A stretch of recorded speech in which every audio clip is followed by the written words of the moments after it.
მოგესალმებით მოკლედ ვინც ცოტა გვიან შემოგვიერთდით ან თავის დროზე შემოგვიერთდით, მაგრამ მე მანამდე ვლაპარაკობდი. მე ვარ მარიამ მეტრეველი და ჩემზე ცოტა დეტალურად შემდეგ მოგიყვებით, მანამდე მინდა რომ ვისაუბრო ზოგადად ჯერ კურსზე, რომელსაც ვასწავლი Smart აკადემიაში და შემდეგ უკვე დეტალებში ნელ-ნელა ჩავალთ ამ შეხვედრის განმავლობაში. მოკლედ პირველ რიგში მინდა ისკითხათ, რომ მე პირადად ყოველთვის ვიდეო კონტენტ კრეატორი არ ვიყავი და ამას იმათთვის ვაბობ უფრო ძირითადად ვისაც თქვათ რაღაცა ახალი პროფესიის სწავლა უნდა, ან შეცვლა უნდა და ეშინია და გონია რომ გვიანია არ გამავა და ასე შემდეგ. მინდა გითხრათ რომ მე დავამთავრე საერთაშორისო ურთიერთობები ახლო აღმოსავლეთის კონცენტრაციით, არაბულით უფრო კონკრეტულად, მაგრამ მე ნუ ერთმა ადამიანმა რომელსაც მუშაობდი დაინახა ჩემში რომ ეს ყველაფერი ძალიან კარგად გამომდიოდა და გადავწყვიტე რომ რატომაც არასოდეს არის გვიან რომ რაც გაინტერესებს, რაც გიყვარს და კარგად გამოგდის, ეგ აკეთო. ხო და ესე გავხდი ვიდეო კონტენტ კრეატორი, ბევრი წლის წინ თავიდან მოხალისეობრივად და 5 წელია რაც ვმუშაობ ამ სფეროში. და ამ სფეროში მუშაობა მაჩვენა ის, რომ ყოველთვის არის მოთხოვნადი ადამიანი, რომელსაც შეუძლია როგორც სტრატეგიის დაწერა, ისე სკრიპტების დაწერა, შემდეგ ამ სკრიპტების თავისით გადაღება მობილური ტელეფონით, შემდეგ ამის დამონტაჟება, დაპოსტვა, ანალიტიკის გათვალისწინება, შემდეგ კონტენტში გამოყენება და ასე შემდეგ. მოკლედ ადამიანი, რომელსაც შეუძლია, რომ ვიდეო კონტენტი თავის სულ საწყისებიდან რაღაცა გონებაში რო იდეა გაჩნდება, იქიდან ბოლომდე სტატისტიკის ნახვამდე თავისით გააკეთოს. და სიმართლე გითხრათ, ხშირად ისახდება ხოლმე, რომ რაღაც ადამიანები, რომლებიც თავისთვის აკეთებენ კონტენტს, მერე ეს გადააქვთ ხოლმე პროფესიაში. ჩემ შემთხვევაში პირიქით მოხდა, რომ პროფესია იყო ეს და მერე დავიწყე რაღაცა ჩემთვის კონტენტის კეთებაც. მაგრამ სიმართლე გითხრათ, ჩემთვის ბრენდებისთვის კონტენტის კეთება უფრო საინტერესოა. თუმცა, რაც შეეხება უშუალოდ ამ კურსს, ეს კურსი გამოადგება იმ ადამიანს, ვისაც უნდა რომ ცალკეულად რამდენიმე ბრენდს ანერს, ანუ ვისაც უნდა რომ ვიცი ეთანამშრომლოს, ასევე მაგალითად იყოს რომელიმე სააგენტოში კონტენტ კრეატორი, ან ვთქვათ თავისი ბიზნესი აქვს და იმისთვის უნდა რომ აკეთოს, ან არ ვიცი, თვითონ უნდა რომ რაღაც მომავალში იყოს ინფლუენსერი, ვთქვათ და ამისთვის ჭირდება რომ სწორად გააკეთოს კონტენტი. მოკლედ, ყველა ასეთ ადამიანს, ვისაც ეს ყველაფერი ჭირდება ნებისმიერს გამოადგება და კურსი ხო შეიქმნა სპეციალურად Smart აკადემიისთვის ძალიან დეტალურად ყველა იმ ცოდნის მისაღებად, რაც დაგჭირდებათ. ეხლა ჩემზე ცოტა, მაინც არ ვიხობს, მაგრამ მოკლედ ხო, როგორც ვთქვათ, მარიამ მეტრეველი ვარ, also known as Maha, როგორც დაწერეს წეგან ჩატში. 5 წლიანი გამოცდილება მაქვს ამ სფეროში, მაქვს სწავლების გამოცდილებაც როგორც ესე ვთქვათ შერეულ ჯგუფებში, სადაც ადამიანებს უბრალოდ კონტენტის შექმნა აინტერესებდათ, ასევე კონკრეტული პროფესიებისთვის, იმიტომ რომ სხვადასხვა პროფესიის ადამიანებს შეიძლება რაღაც სპეციფიკურად ჭირდებოდათ სოციალურ ქსელებში თავისი სამუშაოს, თავისი პროდუქტის და ასე შემდეგ გამოჩენა. ვმუშაობდი სააგენტოებში უпростоრად და სააგენტოებთან მუშაობის გამოცდილების დროს მუშაობდი ბასკინ რობინსის კონტენტზე, სოკარის, ვეიმარტის, საქართველოს ბანკის და კიდე მრავალთა, რომელიც წერია. ასევე მქონდა ფრილანს პროექტები, ბოლო 1 წელი ძირითადად სულ ფრილანსებზე ვმუშაობდი და ვისაც გიყვართ, რომ მაგალითად ყოველდღე არ იყოთ გასული და რაღაც 1 დღეში, 2 დღეში გადაიყოთ მთელი თვის კონტენტი, ისე მომავალ 1 დღეში ვთქვათ დაამონტაჟოთ და დანარჩენი თუ ეკონდეთ გამოთავისუფლებული ან თქვენთვის, ან რაღაც ჰობისთვის, ან თქვათ სხვა სამსახურისთვის კიდე ძალიან კარგად ერგება ეს პროფესია ამ ყოველივეს. და ფრილანს პროექტებზე მე მქონდა TBC ბანკი, Silk ბანკი, ექსტრა, სერიალი უხილავი თამაში, ნატახტარი პირამიდა და კიდევ სხვები. ასევე ძალიან მიყვარს ხოლმე, როცა საგანმანათლებლო და ინფორმაციულ კონტენტს ვაკეთებ, ძირითადად სხვადასხვა სოციალურ საკითხებზე და ამ შემთხვევაში მითანამშრომლია საფარისთან, ფაქტჩეკჯისთან, ფორსეტთან და სხვა. მოდი აღარ ვილაპარაკებ, მეც ჩემზე რამე კითხვა თუ არ გაქვთ. უბრალოდ მე ვერ ვხედავ კომენტარებს და ხელისაწევას და თუ რაღაც იქნება მაკოს თხოვროთ დამიხმარო სამში. კომენტარი არის, მაგრამ მე ამაზე ისაუბრებ და ამიტომ ცოტა მოგვიანებით ან დავსვამ, ან კიდევ რომ შეხები გავაკეთებ კომენტარს. არქი, მადლობა. გადავიდეთ. მოკლედ პირველი კითხვა, რომელიც ისმის ხოლმე ყველაზე ხშირად და რაზეც ვიდეოებიც ბევრი შეგვხვედრია TikTok-ზე. ერთი იმას ვიყო, რომ ხო, ვიდეო კონტენტს ზოგადად ვასწავლით ყველა პლატფორმისთვის რაც დაგჭირდებათ, თუმცა დღეს ძირითადად რადგან ყველაფერს ერთიანად ვერ შევეხებით, ძირითადი რაზეც ვილაპარაკებ იქნება TikTok-ი, იმიტომ რომ ვიდეო კონტენტზე როცა ვლაპარაკავთ და ესე მოკლე ვიდეოებზე პირველი რაც მოდის გონებაში არის TikTok-ი და თითქოს რაღაც სხვა პლატფორმებთან შედარებით, რომელზეც შეგვიძლია რომ მარტივად რაღაც თარგეტირებული რეკლამა გაუშვათ Instagram-ზე მაგალითად Reels-ების შემთხვევაში, ან Facebook-ზე ვიდეოების შემთხვევაში, რაღაცა TikTok-ზე ჯერ საქართველოში ნელ-ნელა ემატება თითქოს ეს რეკლამირების ფუნქცია, მაგრამ ბოლომდე არ გაშვებულა ისე როგორც სხვაგან არის და ამიტომ უფრო მეტად კრეატივზე არის ხოლმე დამოკიდებული რას ვიზამთ. ხო, ამიტომ ძალიან ხშირად არის ხოლმე ის, რომ აი რა ვქნათ, როგორ გავტეხოთ ალგორითმი, როგორ დავაგროვებ მილიონი ნახვა ერთ დღეში და ასე შემდეგ და ასე შემდეგ. პასუხი იმაზე თუ როგორ გავტეხოთ ალგორითმი არ არსებობს. ნამდვილად არსებობს ძალიან კარგი რჩევები, რომელიც დაგეხმარებათ იმის გაუმჯობესებაში, რასაც აკეთებთ და რაღაც ახლის შექმნაში, თუმცა აი ეს რომ რაღაცა ერთი ფორმულა არსებობს, რომლითაც დღეს უეჭველი გახდები ვაირალ, ეგეთი რაღაცა არ არის. და არც ის არსებობს, რომ ერთხელ თუ ვაირალ გავხდი, всё, მორჩა და ჩემი ყველა ვიდეო დანარჩენი ვაირალ იქნება.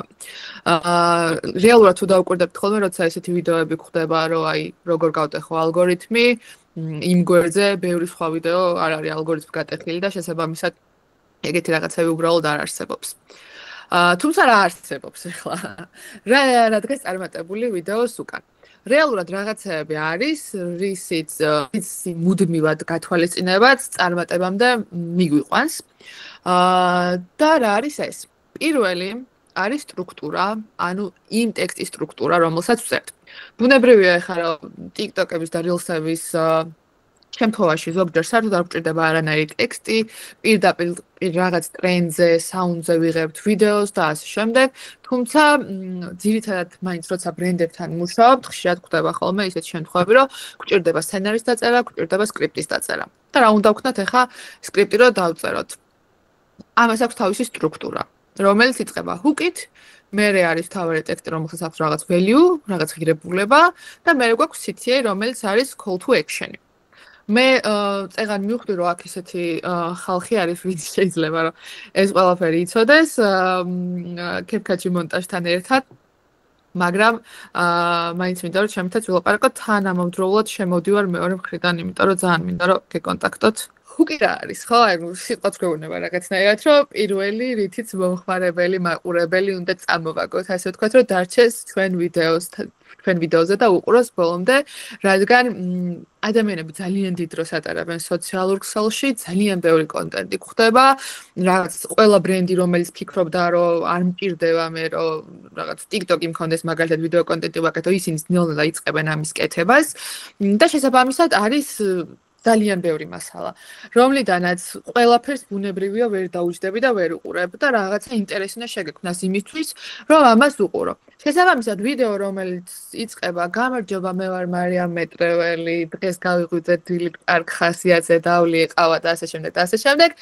შეიძლება რომ ძალიან ცოტა ადამიანისთვის იყოს საინტერესო, თუ პირადად მარიამ მეტრეველი არ აინტერესებთ, მას არ მიყვებიან და რა შვება ყოველდღიურად, რაღაცა სპეციფიური ინტერესი არ აქვთ. ვიღაც რენდომად რომ შემომხედავს და აი ამ ტექსტს სანამ დავამთავრებ და მთავარ სათქმელამდე გადავალ რომ უნდა მისმინოს, ეს მისთვის ბუნებრივია საინტერესო არ იქნება. შესაბამისად გვჭირდება რაღაცა ისეთი, რითიც დავაინტერესებთ. ეს შეიძლება იყოს რაღაც დამაინტრიგებელი, შეიძლება იყოს რამე ცოდნასთან დაკავშირებული და ასე შემდეგ. უშუალოდ ჰუკებს, როგორ იწერება ეს ჰუკები და ასევე რამდენიმე ვარიანტს, რომელიც რაღაც ფორმულასავით არის და შეგვიძლია რომ მე მოვარგოთ სხვადასხვა ბრენდს და ჩვენ თავს, ამას ცალკე ლექციას დაუთმობთ და ვისწავლით. შემდეგი რაც არის, ანუ ძირითადი ტექსტი. თუ რაღაცნაირად დაგიჭირე, მაგრამ მე არ გასწავლე რის სწავლებაც შენთვის საჭირო იყო და რაღაცა ინტერესი არ შეგიქმნა ჩემი ვიდეო ვერაფერს ვერ გაძლევს. ბუნებრივია იმ შენ დროს ისევ არ დამითბობ და რაღაცა უფრო უკეთესში გამოიყენებ ან იმ ადამიანის ვიდეოს ყურებაში, ვინც ამას მოგცემს. და ბოლოს არის CTA, რომელიც არის call to action-ი. და რისთვის გვჭირდება ეს? შეიძლება რომ, რა ვიცი, ადამიანის თუ ცალკეულად თავისთავისთვის აკეთებს კონტენტს, მიზანი იყოს, რომ უბრალოდ მომწონს ვიდეოების გადაღება და ვდებ. პრინციპში ჩემთვის როგორც აი ჩემ გვერდზე ეგ არის ხოლმე რომ უბრალოდ მომწონს და ვდებ და ხშირად მეკითხებენ ხოლმე რომ რატო არ აკეთებ შენი TikTok-ისთვის იმას, რასაც უკეთებ ბრენდებს მაგალითად, მაგრამ ჩემთვის ეგ არის რა, ანუ რა მიზანი გვაქვს ეგ უნდა განსაზღვროთ. თუ მაგალითად ბიზნესს უკეთებ ვიდეოს და ამ ბიზნესის მთავარი მიზანი არის რომ ხალხი გადაიყვანოს თავის ვებგვერდზე, ბოლოს გჭირდება რომ რაღაცა ეს უთხრა ხო რაღაცნაირად მიანიშნო რაღაცა ქმედებისკენ მოუწოდო. შეიძლება იყოს რომ კომენტარებში და რაღაცა დაგიწერონ, შეიძლება იყოს რომ ბაიოში ლინკი გაქვს დატოვებული, სადაც სარეგისტრაციო ფორმაა და იქ შევიდან. ამ ყველაფერს ეუბნები მოკლედ call to action-ში, რომელიც ვიდეოს ბოლოს გვაქვს ხოლმე მოქცეული. ხო, ეხლა რა არის viral ფაქტორები? პირველი და ძალიან მნიშვნელოვანი არის ემოცია და ეს ემოცია შეიძლება იყოს მრავალმხრივი, მაგრამ უნდა ვიწოდეთ ემოციას. შეიძლება ის იყოს რომ ადამიანს აცინებ, შეიძლება იყოს რომ ადამიანს აკვირვებ, შეიძლება იყოს რომ რაღაცა ძალიან გულის ამაჩუყებელს ეუბნები, თუმცა რაღაც ემოციას იწვევ, რომელთა შენთან კავშირი უჩნდება და შენთან რჩება. მაგალითისთვის, თუ მე ვყიდი, არ ვიცი, შოკოლადს და უცებ ვლაპარაკობ იმაზე, თუ როგორ დამიტოვა ამ შოკოლადის რეცეპტი ჩემმა დიდმა ბებიამ, რომელიც ძალიან მიყვარდა და ძალიან მენატრება, ბუნებრივია რომ რაღაც ემოციას გამოვიწევ და უფრო დიდი შანსი იქნება რომ ჩემთან ადამიანები დავტოვო. და შემდეგ არის ტრენდებთან ინტეგრაცია. და ტრენდებთან ინტეგრაციაში არ იგულისხმება მხოლოდ ის, რომ რაღაცა საუნდი გატრენდა, ან რაღაცა TikTok-ზე რაღაცა ვიდეო გაიტრენდა და ეს გავაკეთო. ბუნებრივია, ეს თავისთავად, თუმცა მაგალითისთვის გეტყვით, რომ მაგალითად მე საერთოდ არ ვიცი ფეხბურთი, არანაირი კავშირი არ მაქვს ფეხბურთთან და ძალიან ზედაპირულად მაინტერესებს და ადრე უფრო ზედაპირულად მაინტერესებდა, მაგრამ როცა მუშაობდი ბასკინ რობინსის კონტენტზე და იყო მსოფლიო ჩემპიონატი, რაღაცნაირად აი ამ ტრენდს მოვერგე და გავაკეთე ნაყინები დროშების სფერებში, რომელი ორი ქვეყანაც იმ დღეს ხვდებოდა ერთმანეთს და რაღაცნაირად აი ეს რო ეხლა ჰაიპში იყო და ვიდეოები რო ფარავდა სხვა ვიდეოებს, იმიტომ რომ ფეხბურთი იყო მთავარი და შენი ნაყინი არავის არ აინტერესებდა, რაღაცნაირად ფეხბურთის მაყურებელს დავტოვე ჩემთან. რაც შეეხება ტექნიკურ მხარეს.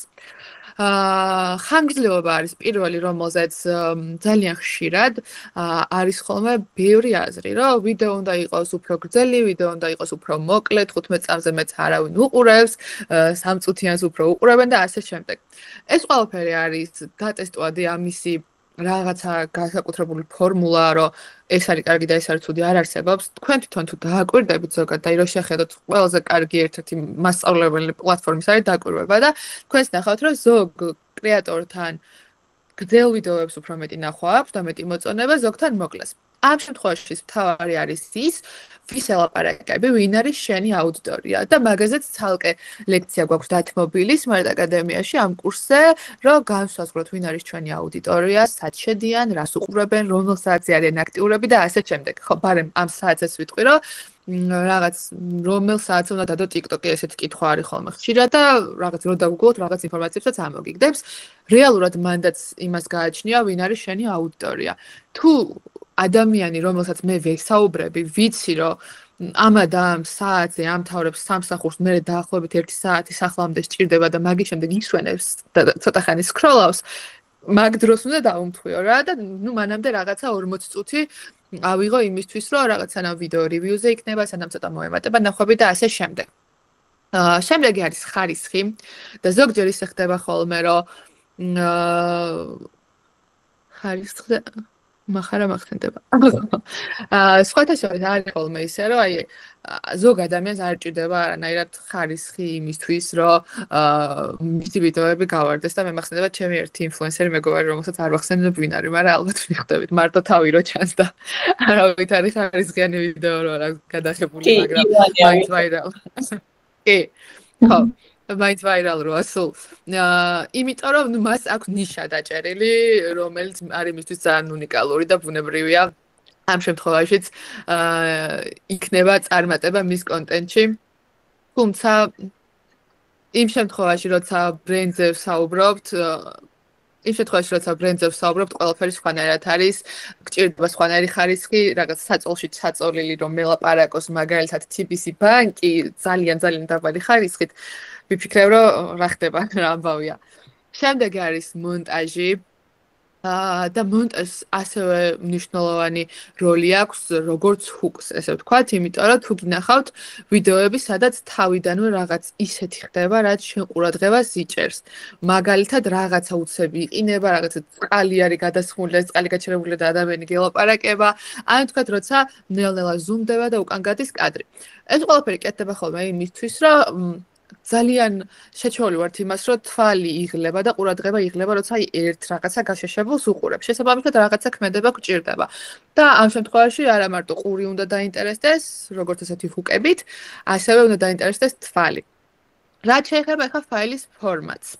არის ხოლმე შემთხვევები, როცა გონიათ, რომ თქვათ, აი CapCut-დან უეჭველი 4K-ში უნდა გადმოვწერო ვიდეო, რომ მე რაღაც კარგ ხარისხში გავუშვა.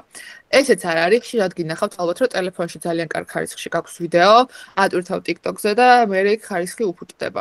ამისთვისაც უნდა შესაბამის ფორმატში გადმოვწეროთ ფაილი და ატვირთვისაც უნდა მივაქცეთ ყურადღება იმას, რომ მაღალ ხარისხში ტვირთავდეთ. ხო, შემდეგ რომელ ბრენდს არ უნდა გქონდეს TikTok-ი, მაგრამ სანამ მაგაზე გადავალთ, ერთ რაღაცას გეტყვით, რომელიც კარგი ხრიკია, ესე ვფიქრობ და ძალიან ხშირი შეცდომა თან ამავდროულად. მოკლედ, თუ გსმენიათ ეგეთი რაღაცეები, რომ ვიდეოს რო დაადებს ადამიანი, ეუბნება ბევრ მეგობარს და არა მეგობარსაც, პირდაპირ ეს აუდიტორიასაც მიმართავს, რომ ბევრჯერ დააკოპირე ლინკი ან დაასეივეთ ვიდეო. სმენია. ცოტა მეკონტაქტეთ. დასეივებაზე კი და კომენტარებაზე, მაგრამ აი ლინკის დაკოპირება არა. აი დაშეარება რაც არის რა, ლინკის დაკოპირებას მაგიტო ითხოვენ ხოლმე, იმიტომ რომ შეერად ითვლება TikTok-ზე პირდაპირ, როცა ლინკს დააკოპირებ. მოკლედ, ამ შემთხვევაში ახლა გეტყვით რა ხდება. თუ ახალ დადებულ ვიდეოზე ძალიან ბევრი ლინკები გვექნება, ან გაზიარება და ძალიან ბევრი სეივი, ეს თავიდანვე კარგ შედეგს არ დაგვიდებს. რას გულისხმობ? TikTok-ი საკმაოდ ჭკვიანი პლატფორმაა რაღაც მომენტებში, მიუხედავად იმისა, რომ რაღაც მომენტებში ძალიან ურევს. საკმაოდ ჭკვიანი პლატფორმაა და ესე ვთქვათ, ჩვენ თავს არ გვატყუებინებს. რეალურად ბუნებრივია გასაგებია ის, რომ როდესაც ვიდეო არის, არ ვიცი, 1 წუთის დადებული და აქვს არის 3 წუთიანი თვითონ და აქვს 6 ლინკ კოპი ვთქვათ და კიდე მეტი. რაღაცა არაბუნებრივია, ხო? შესაბამისად ეს ვიდეო უფრო მეტად არ ვარდება.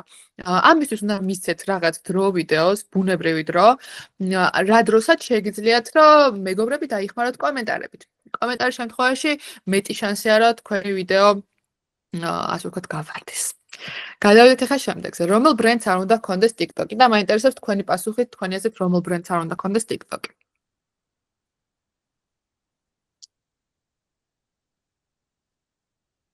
არ მელაპარაკებით. არაფერი გამოსცენდა და ძალიან კარგია რომ არაფერი გაგასცენდა. მანქანის ბრენდს ნებისმიერს. ანუ უფრო სერიოზულ კომპანიას მე რასაც არ დაჭირდება, არ ვიცი. TikTok-ი არის რომლებსაც უშუალოდ TikTok-ი არის თვითონ საშუალება სოციალური რეკლამის და ასე ვთქვათ, ეგ პლატფორმაა და შესაბამისად ნებისმიერ ბრენდს უნდა გქონდეს, ვისაც ასე ვთქვათ, მოესურვება რომ გამოიყენოს ეგ პლატფორმა.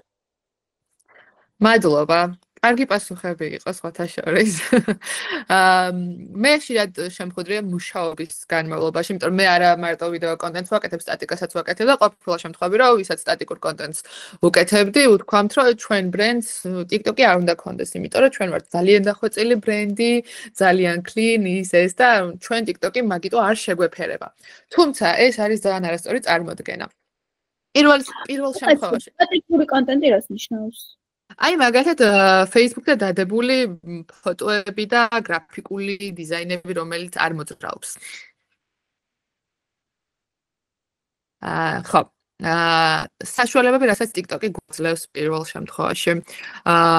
ჩვენ შეგვიძლია რომ ვიყოთ ძალიან წარმატებული იმ შემთხვევაში, თუ თქვათ Facebook-ზე და Instagram-ზე ვერ მივახცეთ წარმატებას ფულის დახარჯვის გარეშე. ურეკლამოდ გავაირალდეთ იგივე. შემდეგ არის რომ ყველაზე მაღალი engagement rate აქვს და არ მინდოდა დღეს რომ მაინც და მაინც სხვადასხვა ტერმინებზე მელაპარაკა, მაგრამ engagement rate-ს აგიხსნით ძალიან მარტივად. ვთქვათ, დღეს შეხვდა 5 ადამიანი და აქედან 4-მა გითხრა, რომ რა კარგად გამოიყურებ. და ხვალ შეხვდა 1000 ადამიანი და აქედან 4-მა გითხრა, რა კარგად გამოიყურები. ანუ ამის განსხვავებას ხო ხვდებით? შესაბამისად, თუ ვთქვათ, რაღაც ყავს 20000 გამომწერი და 100 გილაიქებს და თუ ყავს 1000 გამომწერი და 100 გილაიქებს, სხვადასხვა ამბავია. ერთი წამი კომენტარებს წავიკითხო, Facebook-ს რო ვკითხე. ყველა პლატფორმისთვის ვასწავლით კურსზე, ანუ ეხლა უბრალოდ ვლაპარაკობ ბევრს TikTok-ზე, თორე ნებისმიერ პლატფორმას ვეხებით და ასევე ფორმატებს, იმიტომ რომ სხვადასხვა პლატფორმაზე ვიდეოს სხვადასხვა ფორმატი არსებობს. ხო, და კიდე ინფლუენსერ მარკეტინგის და კოლაბორაციის საშუალებას იძლევა ძალიან კარგს. TikTok-ი და შესაბამისად ინფლუენსერ მარკეტინგის შემთხვევაშიც, როდესაც TikTok-ზე ხდება, ვთქვათ, გაპიარება რაღაცა ბრენდის, ძალიან ხშირად ხდება ხოლმე, უცებ მოდება ყველაფერს და ამისთვის ვიხსენებ პირველი რაც არის მაგალითად მოჩის. თუ გახსოვთ რა ამბავი იყო, რომ აი მოჩი რო გამოჩნდა TikTok-ზე, უცებ აი თვითონ ჰეშტეგსაც ჰქონდა უამრავი ნახვა, რაღაც ძალიან ბევრი და ასევე ნუ დუბაი შოკოლადი და ასე შემდეგ და ასე შემდეგ, ანუ ყველაფერი ძალიან მარტივია და რადიოსით მაგალითად კიდე უცებ რო ყველა მუხიანში მე მუხიანში ცხოვრობ და უცებ მთელი ქალაქი მუხიანში მოხვდა, იმიტომ რომ რადიოსითი გახდა პოპულარული TikTok-ზე. კაპუჩინა ბალერინა, ანუ როდესაც ჩამანაცვლებს AI. კაპუჩინა ბალერინა რა არის, ვიცით?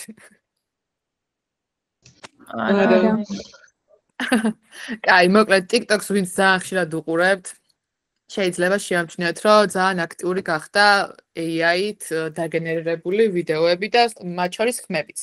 და ერთ-ერთი არის ხოლმე ესეთი პოპულარული კაპუჩინა ბალერინა და ეხლა რაღაც თბილისის სხვადასხვა უბნებზე კეთდება კიდე სხვადასხვა ცხოველები, რომლებიც ვითომ ადამიანები არიან. და ხშირად ჩდება ხოლმე ეგეთი კითხვა ზოგადად არა მარტო ამ პროფესიაზე, ბევრ პროფესიაზე, რომ აი ჩაგვანაცვლებს თუ არა AI, როდის ჩაგვანაცვლებს და ასე შემდეგ. ხო და აი ძალიან ხალისობო წავიკითხე. ქუთაისეც იყო. კი, ქუთაისეც იყო, ძალიან მომეცადა, ძალიან საცილო იყო. ხო და მოკლედ პირველი ამბავი რაც უნდა ვიცოდეთ არის ის, რომ ბოდიში ჩემი ძაღლი ცოტა ყევს, ეს არის პირველი ამბავი რაც უნდა ვიცოდეთ და მეორე არის ის, რომ AI არის ხელსაწყო და არა კრეატორი, ანუ თქვენ არ ხართ ხელსაწყო და არ ეჯიბრებით ხელსაწყოს. შესაბამისად ის ამბავი, რომ ჩაგანაცვლებს მთლიანად არის გამორიცხული. AI პირიქით არის დამხმარე იმისთვის, რომ თქვენ საქმე გაგიადულდეთ და მაგაზეც გვექნება საუბარი, როგორ მივცეთ ისეთი დავალებები AI-ის, რომ ჩვენ გამოგვადგეს და იყოს ჩვენი სკრიპტი მაგალითად უფრო დახვეწილი, რაღაცა უკეთეს სცენარი მოვუპიროთ, იდეების ჩამოყრაში დაგვეხმაროს და ასე შემდეგ. შემდეგი არის ის, რომ თქვენ ხართ უნიკალური და AI არ არის უნიკალური, ძალიან ბევრ ადამიანს შეიძლება რომ მსგავსი იდეები მოაწოდოს და აი მე მაგალითად არ ვიცი რამდენად გიგრძნიათ ეგ, მაგრამ რაღაც ტექსტებს რო ვკითხულობ ხოლმე ხვდები რომ ეს ტექსტი AI-მ დაწერა და მე თარგმნეს ქართულად და რაღაცა ძალიან შესამჩნევი არის. ხო და თუ ამ ყველაფერს არ შევცვლით, რეალურ ემოციებს არ დავუმატებთ და არ მოვირგებთ მით უმეტეს და არ მოვარგებთ ბრენდს, ძალიან ცხადი იქნება, რომ ეს ყველაფერი ხელოვნური ინტელექტია და შესაბამისად იქნება ხელოვნური. ხო. და რაც შეეხება კიდე ტრენდის სასრულობას. აი ამ შემთხვევაშიც ახლა ეს კაპუჩინა ბალერინა და მაიმუნიტო ბანდიტო რო გახდნენ პოპულარულები, ძალიან ბევრი ტრენდი იყო ესეთი, რომელიც რაღაცა პერიოდის შემდეგ ყველას დაავიწყდა, როცა ხალხს ეგონა, რომ აი არასოდეს არ გადავა. და ძალიან დიდხანს გაგრძელდება, ხო და შესაბამისად ეს ტრენდები არის სასრული და ეს დღეს რო AI შექმნილი მაიმუნი და ზებრა და ხაჭაპურს რო წელავს ჟირაფი ეგ პოპულარულია, ყოველთვის ეგრე ვერ იქნება და მოკლედ ერთი ამ ტრენდის წამოსვლის ძალიან ესე აქტიურად ნუ შეგეშინდებათ. ხო, შემდეგი არის რატომ ვერ ვარდება შენი ვიდეო და ხშირად დაშვებული შეცდომები.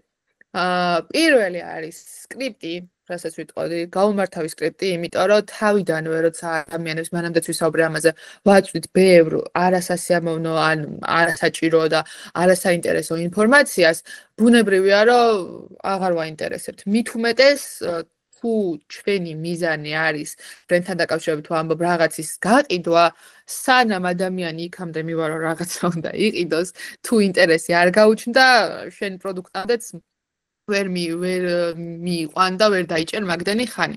მეორე არის ვიზუალი. მაგალითად, ჩემთვის ძალიან შესამჩნევი საშინელება არის ხოლმე, როცა ადამიანი ზის კონტრაჟურში და უკრინდა რომ შუქი არის განათებული, ადამიანი რომ ბნელია და ვერ უყურებ რას მელაპარაკება. და თან ანუ ვიზუალის ნაწილზე იმასაც ვიტყვი, რომ ბევრი ადამიანი TikTok-ს უყურებს გამართული ხმით, ან ხმადაბლა, ზოგი სამსახურში ცხრალავს, ზოგი კიდე სად და აი რაღაც მოსაცდელში ექიმთან და ასე შემდეგ დროის გასაყვანად. ზოგჯერ არის ხოლმე რომ აი მაგ ჩემ მეგობარს, ჩემ დაკავს რომ ძინავს და მე რომ მინდა რომ უყურო, მეც რაღაც ხმადაბლა იმავშები სკროლავ და ამიტომ ვიზუალის მხარეს და მათ შორის ტიტრებს აქვს ძალიან დიდი მნიშვნელობა. შემდეგი არის აუდიტორია. თუ არ ვიცი ჩემი აუდიტორია ვინ არის, ვერ გავარდება ჩემი ვიდეო, ბუნებრივია.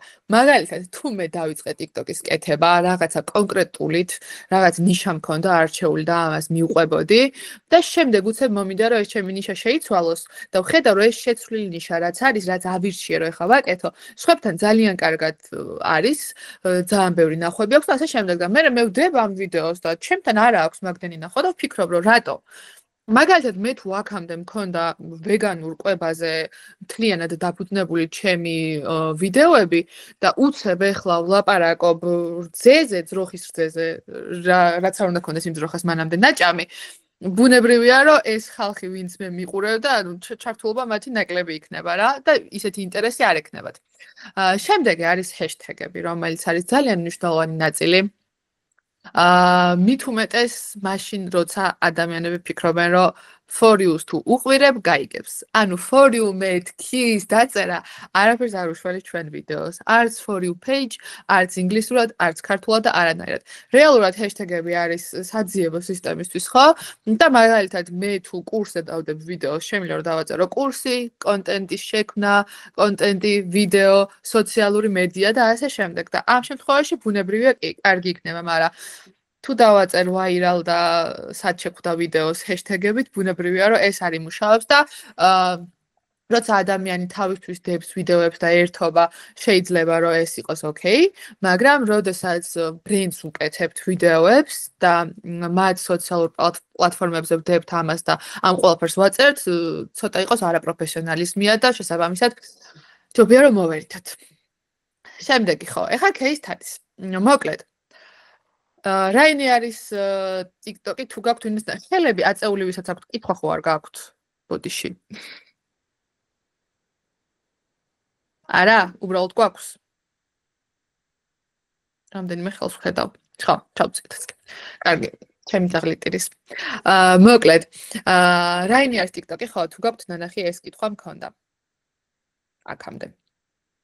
არა, ალბათ ხო? მოკლედ კი ხდებოდა ხოლმე რამდენიმე ვიდეო და მომწონს ხოთორის ძალიან კი ძალიან კარგია. რაინი არის TikTok-ი არის იმის ცხადი მაგალითი, როგორ შეიძლება კომპანია, რომელზეც ხალხი არის გაბრაზებული, ვაქციოთ უცებ რაღაცა ძალიან საყვარლად და ადამიანებს იმის მაგივრად რომ რაღაცებზე გაბრაზდნენ ხოლმე რაღაცაზე გაიცნო. ზოგადად ეგრეა რომ რაღაცაზე რომ გააცნებ ადამიანებს ის ბრაზი ცოტა იმავშობათ ხოლმე უპატარავდებათ. და ეხლა ვნახოთ აი რამდენიმე ვარიანტი. ამას მგონი დაინახავთ. კი. გაიხსნას. ოპა. ხო.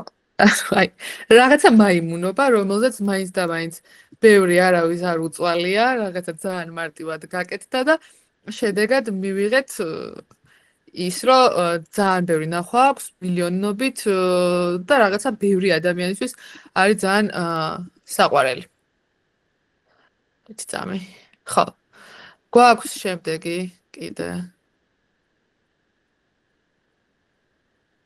აი ეს უკვე ძალიან კარგია იმ მხრივ, რომ ხედავთ როგორ ურთიერთობს ბრენდი სოციალური მედიით თავის მომხმარებლებთან რა. და კიდე იმაზე მაიმუნობენ, რომ თითქოს კიდე რაღაცით დაჩარჯა. ხო. წამი. ეს არის ჩემი საყვარელი ვარიანტი, სადაც შეგვიძლია რომ ბევრ რაღაცაზე ერთდროულად ვნახოთ რა გააკეთეს კარგად. აი ნახეთ, ერთი ის არის რომ ამ დროს ეს როცა დადო რაინიერმა მაგ დროს პოპულარული იყო Spotify-ის პოსტები, რომ აი Spotify Rap რო არის ხოლმე, რომ რას უსმენი მთელი წელი და ასე შემდეგ. და რაინიერმა გააკეთა მსგავსი, ოღონ თავის ბრენდზე მორგებული, თან იუმორით გაჯერებული და იყო ძალიან საინტერესო. აი ესეთი. ხო, ეს ცალკე ის აქვს აღებული მიმართულება, რომ ჯინსი არ უნდა გეცოს თითქნავში. ესეთი.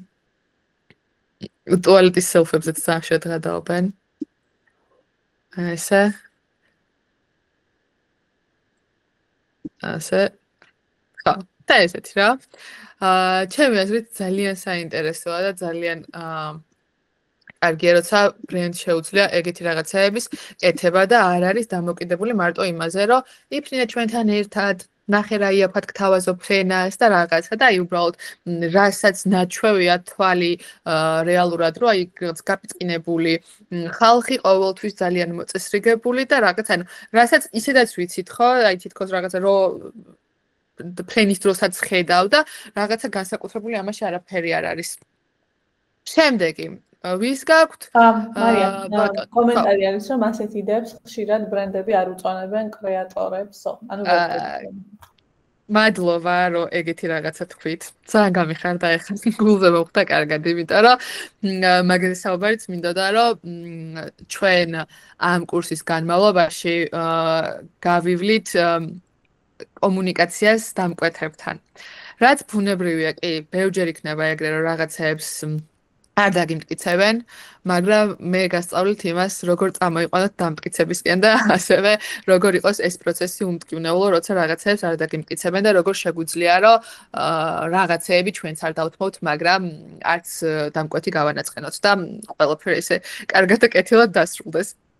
ხო, შემდეგი გვაქვს Duolingo, რომელიც ასევე ძალიან საინტერესოა და ეხლა ვნახოთ. აქ მოკლედ მთელი ამბავი ის იყო, რომ პირველ შემთხვევაში, როდესაც ძალიან ჰაიპში იყო კენდრიკ ლამარის DC, მაგ დროს Duolingo-მ გამოიყვანა თავისი ყველა პერსონაჟი და ამღერა და შესაბამისად რაღაცა ძალიან პოპულარული გახდა და როგორც ხედავთ 2.6 მილიონი ლაიქი აქვს და აღარც მოვხსენით ჩემი ლაიქი და გაჩვენეთ ესე.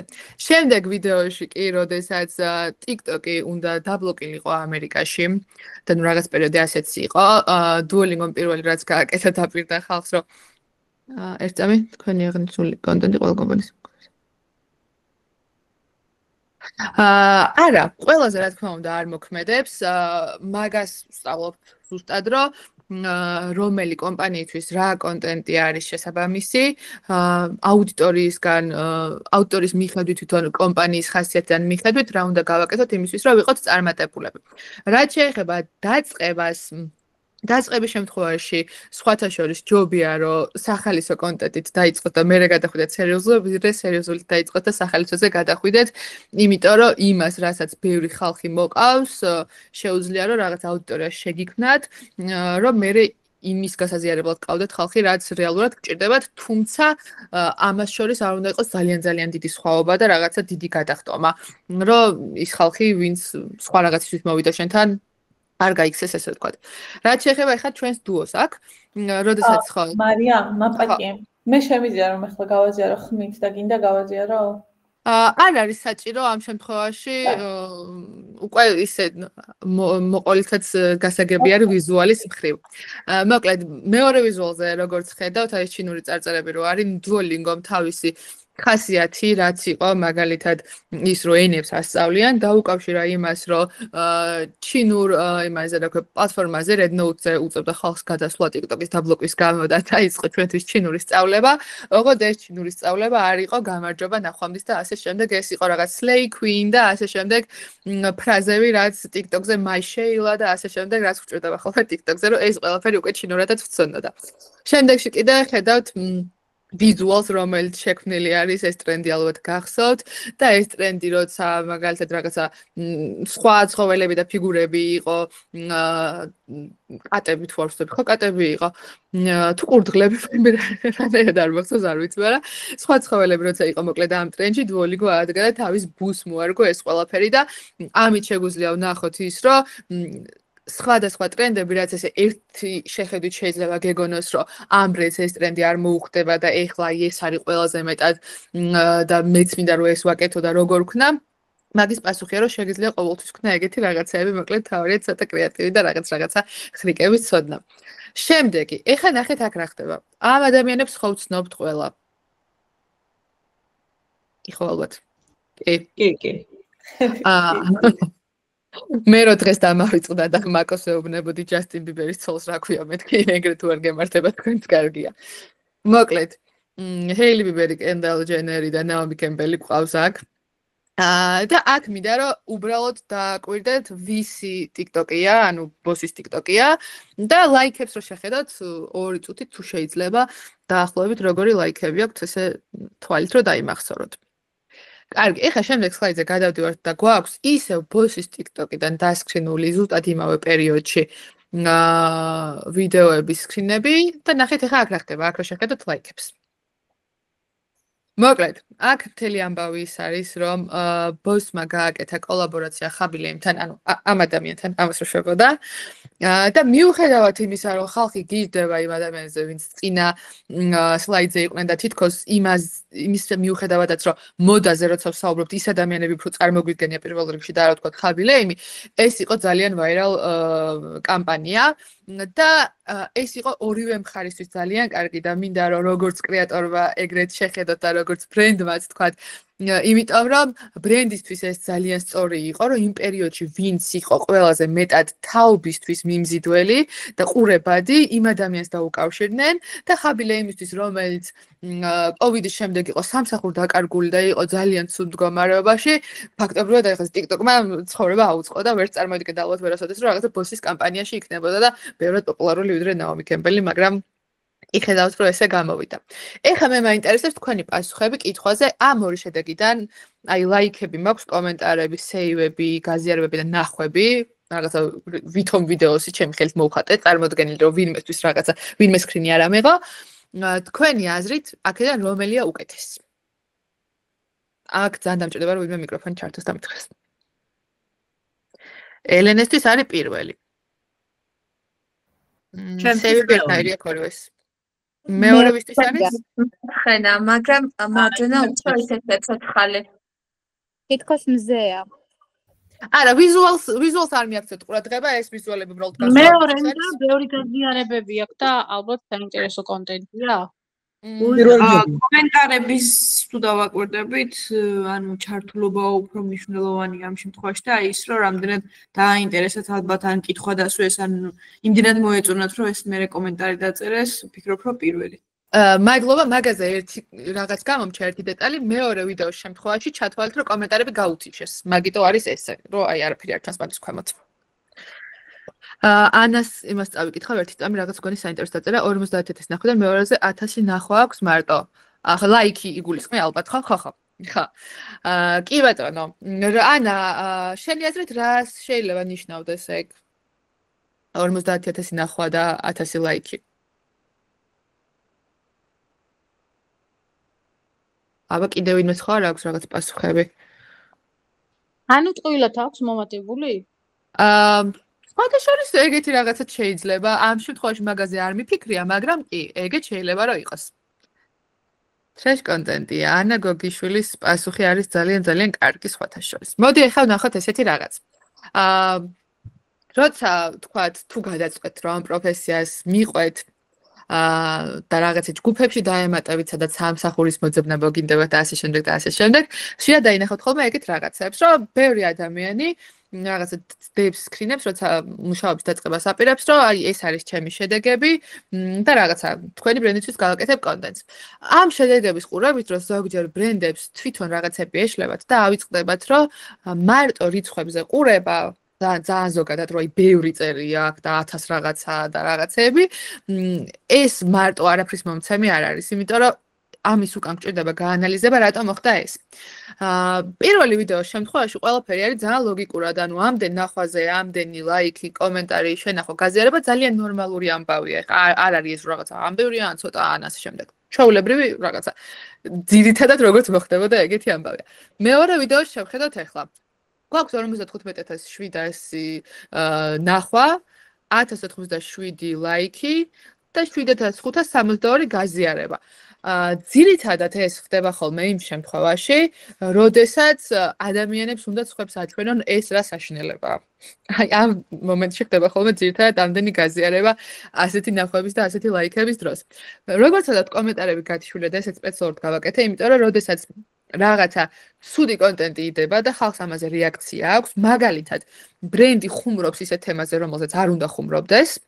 და ვიღაცის რაღაც უგნობებს ძალიან ცუდად ეხება, ვთქვათ.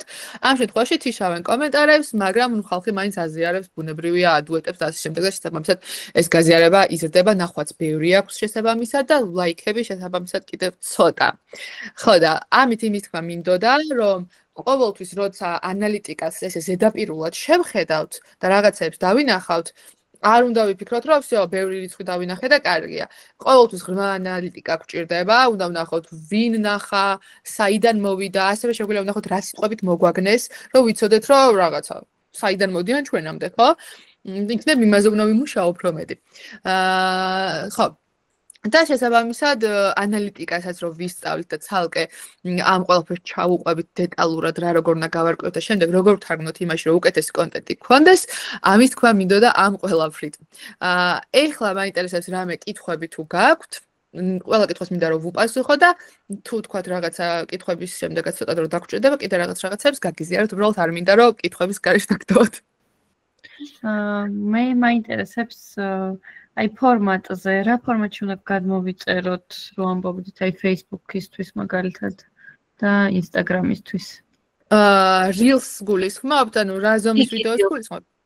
1080 არის უკეთესი ვიდრე 4K იმ შემთხვევაში, თუ რაღაცა ტელეფონით გადაღებულ კონტენტს ათავსებთ სოციალურ ქსელში. აი დაინახავთ თვითონ CapCut-ზე აწერია გადმოწერის დროს და მიხვდებით. მადლობა. არაფრის. ამას გავთიშავ და ჩემი სკრინის გაზიარებას რომ უკეთესად გიყუროთ. ესე იგი შეკითხვა წერან რაც იყო, მაგას გავაჟღერებ. მარიამ იობიძე წერს: გამარჯობა, როგორ შეიძლება სააგენტოში მოვხდე კრეატორად, იმ შემთხვევაში თუ გამოცდება არ მაქვს. რამდენად მისაღებია სააგენტოსთვის სტაჟირებაზე კადრის აყვანა? კი ბატონო,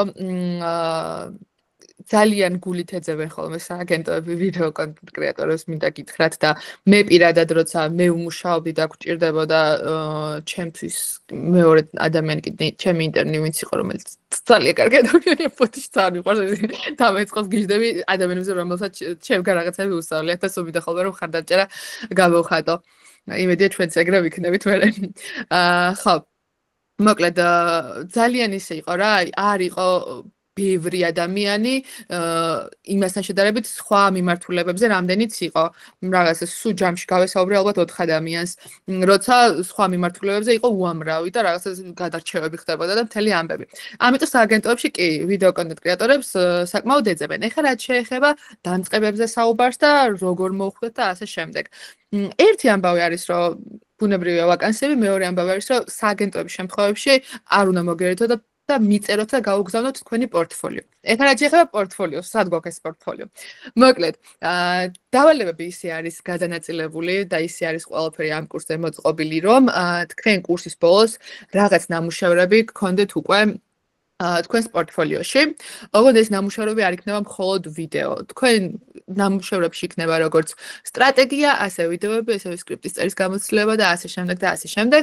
შესაბამისად ეს full package შეგიძლიათ რომ შესთავაზოთ კომპანიებს და ასევე მე ძალიან ხშირად მიკავშირდებიან ხოლმე და ეძებენ კრეატორებს და უკვე აღარ მყავს ადამიანი, ვინც შეგვიძლია დაუსაქმებელი ადამიანი აღარ მყავს, რომ ვინმე გაუშვა და თუ რაღაცა ეგეთ ამბებში მოგინდებათ ხოლმე რომ იმუშაოთ თქვენზეც რაღაც კონტაქტი სუგვექნება კურსის განმავლობაში და ბოლოსაც მით უმეტეს და ვეცდები ხოლმე რომ მივაწოდო ინფორმაცია. ой, კურსზე აქტივობებზეც გითხარი ორი სიტყვით, რა გაქვს დაგეგმილი? კი ბატონო. კურსის ყოველი ლექციის შემდეგ თქვენ გიქნებათ დავალება, რომლებიც იქნება მარტივი და ცოტა რთული დავალებები დაყოფილი, ვინაიდან ზოგჯერ მოგიწევთ რომ თქვათ ვიდეო გადაიღოთ, რასაც უფრო მეტი დრო ჭირდება და ზოგჯერ მოგიწევთ რომ რეფერენსები მოძებნოთ, რომელსაც უფრო ნაკლები დრო ჭირდება და ნაკლები შრომა ჭირდება უბრალოდ. ასევე გვექნება ორი კვიზი, ერთი მე-6 ლექციის ბოლოს და ერთი მე-15 ლექციის ბოლოს, რომ რასაც ვისწავლით ესე უფრო კარგად განვამტკიცოთ და ვნახოთ, რომ რამეში ხო არ გვჭირდება ფინალურამდე დახმარება. ამას ხაზდა ვარ და სულ ვარ დახმარება. ხო და ასევე გვექნება ფინალური პროექტი, რომელიც იქნება მთელი თქვენი ცოდნის შეჯამება, ესე ვთქვათ, მანდ ვიმუშავებთ ყველა დეტალზე, რაც სათითაოდ გავიარეთ ერთიანად და ასევე იქნება თქვენთვის უკვე ის, რომ წარადგინოთ, რომ ამდენი შემიძლია და ამას ვაკეთებ. ხო, ერთ იმას ვიტყვი, რომ ძირითადად ამ სფეროში, აი ვინ თქვი, რომ ყველაფერი იციან, რაღაცა ადანხმდე, ეგეთი ადამიანები ცოტა და მუშაობენ საკმაოდ კარგ განაზღაურებაზე, რაც გითხარით იმაზე ორჯერ და სამჯერ მეტზე. შესაბამისად, თუ რაღაცა კომპანიას უნდა რომ კარგი კონტენტი ქონდეს, ამ რამდენიმე ადამიანში აქვს ფაქტობრივად არჩევანი რა, ვინც არ მუშაობს დაბალ ხელფასზე და შესაბამისად ანაზღაურებაც იწევს. მაკოს უნდა და მგონი დასაქმებაზე საუბარი და დაუთმობ მე რომ აღარ ვილაპარაკო ძალიან ბევრი სულ თავის არ მოგაწყეთ. მე გამომჩა, მე თქვა რომ ანუ Smart Academy-ში მხოლოდ კურსის სერვისი არის წენთან მთლიანი მომსახურება გვაქვს.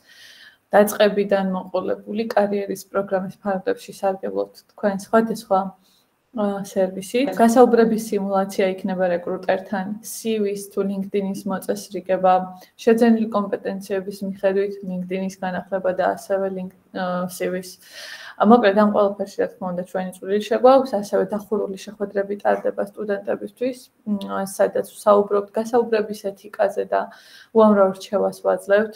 განსაკუთრებით ამ პროფესიაში მნიშვნელოვანი არის, რომ იცოდეთ ფრილანსერ როგორ იმუშავოთ და პროექტულად როგორ მივდგეთ. ამაზე რა თქმა უნდა მარიამიც გამახვილებს ყურადღებას ისედაც კურსის ფარგლებში, მაგრამ მოკლედ აი ეს გასაუბრების სიმულაცია ერთ-ერთი ყველაზე ძვირფასია ჩემთვის, იმიტომ რომ ვისაც გამოცდილება არ ქონია და ვთქვათ უნდა რომ გამოცადოს ვიდრე რეალურ გასაუბრებაზე წავა, კარგი შესაძლებლობა არის რომ დეტალური უკავშირი მოისმინოს, ანუ ჩვენ შემთხვევაში დეტალურ უკავშირს გავცემთ ხოლმე რომ ამაზე დაყრდნობით მერე გამოასწოროს და ვთქვათ უკვე წარადგინოს თავი, უფრო მოაწესრიგოს პორტფოლიო და ასე შემდეგ. მოკლედ აი იმ შემთხვევაში თუ გასაუბრებებზე სულ ყოველთვის იმას ვამბობთ, რომ არ დაგვიბრუნოს უკავშირი და არც ვიცით რატომ დაგვიწუნეს და არ შეგვარჩიეს, ჩვენ შემთხვევაში დეტალურად გეუბნებით, ზუსტად რა არის ის რაღაცა ნიუანსები, რომლის გამოსწორებაც გაგიზრდით შანსებს, რომ დასაქმდეთ.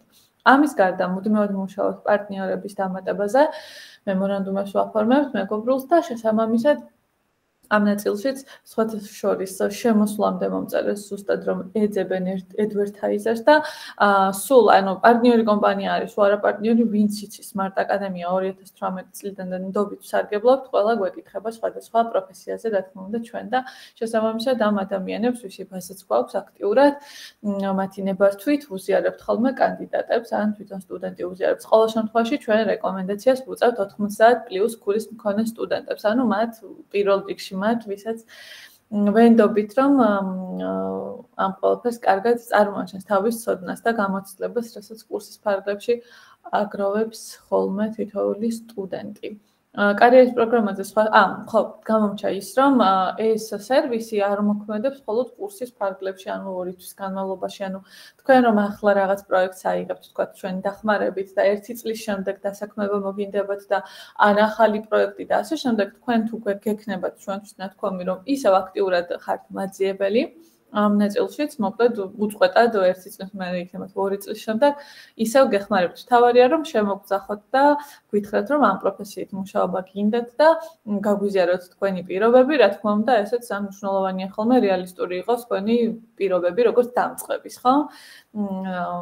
ხანდახან არის ხოლმე შემთხვევა, როდესაც პროფესიას იცვლიან, მიმდინარე პროფესიაში უკვე წარმატებულები არიან, დიდი გამოცდილება აქვთ მაღალი ანაზღაურება და ასევე მოელიან ხოლმე, რომ დამწყებს სხვა პროფესიაში, რაც ახლა შეიძინა, იქაც რაღაც მსგავსი უნდა გქონდეს და აქ რა თქმა უნდა არის ხოლმე მოლოდინების აცდენა და იმედგაცრუებაც, ამიტომ ვცდილობთ უფრო რეალური მოლოდინები შევუქმნათ ჩვენ სტუდენტებს და ავუხსნათ, რომ ეს ტრანსფორმაცია თუ ტრანზიცია ერთი პროფესიიდან მეორეში გარკვეულ დათმობებს მოითხოვს, თავარია რომ თქვენ გამოცდილება დააგროვოთ კურსის მერეც და არ შეწყვიტოთ თვით განვითარებაზე ზრუნვა და მაინც-ამაინც არ ეძიოთ ყოველთვის კურსები თქვენთაც მერე უკვე შეგეძლებათ. თავარია ეს ბაზა სწორად და თანმიმდევრულად შეიქმნათ და ეცადეთ რომ ყოველთვის გააუმჯობესოთ თქვენი უნარები, ტექნოლოგიები, რასაც გამოიყენებთ თქვენს პროფესიაში და ურთიერთობაც გამარტივდება საქმესთანაც და დამკვეთებთანაც დარწმუნებული ვარ.